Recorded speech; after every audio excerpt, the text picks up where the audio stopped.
Navodaya exam ଲାଗି ଯଦି guide ଖୋଜୁଛନ୍ ତାହେଲେ MBD ପବ୍ଲିକେସନ୍ରେ ଗୋଟେ ଭଲ ଗାଇଡ଼ ଆସିଛେ ଯେନ୍ଟା ମୁଇଁ ଦେଖେଇ ଦେଉଛେ ସେଟା ଭଲ ଅଛେ ସେଟା କିଣିକରି ପ୍ରିପାରେସନ୍ କରିପାରବେ। এই ଗାଇଡ଼ଟା ବଢ଼ିଆ আছে MBDର আর ଆପଣ KMPର ବି କିଣିପାରିବେ। KMPର ଗୋଟେ ପବ୍ଲିକେସନ୍ ସେଟା ବି ଭଲ ଅଛେ। ଆଉ ଯଦି ଇଂଲିଶ ମିଡ଼ିୟମ୍ ଲାଗି ଯଦି ପ୍ରିପାରେସନ୍ କରୁଛନ୍ତି ଇଂଲିଶ ମିଡ଼ିୟମ୍ର ଏଣ୍ଟ୍ରାନ୍ସ ଲାଗି ନବୋଦୟର ତ ବିଦ୍ୟା ପବ୍ଲିକେସନ୍ର ଗୋଟେ ବଢ଼ିଆ ଗାଇଡ଼ ଆସିଛେ ସେଟା ବି ରିଫର୍ କରିପାରିବେ।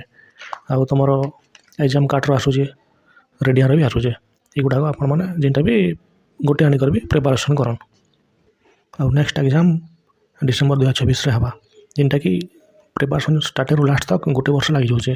ତ ଆପଣ 6 ମାସ ସିଲାବସ୍ କଭର୍ କରିବା ଲାଗି 6 ମାସ ଲାଗିଯିବା। ଆଉ 6 ମାସ ମକ୍ ଟେଷ୍ଟ ଦେବ ରିଭିଜନ୍ ମାରବ ଆର୍ PIQ ମାରବ। ଏତିକି କଲେ ଯେ ଗୋଟେ ବର୍ଷ ଯଦି ଭଲସେ ପଢ଼ବ ତାହେଲେ ଗୋଟେ ସିଟ୍ ରିଜର୍ଭ କରିପାରବ ନବୋଦୟରେ।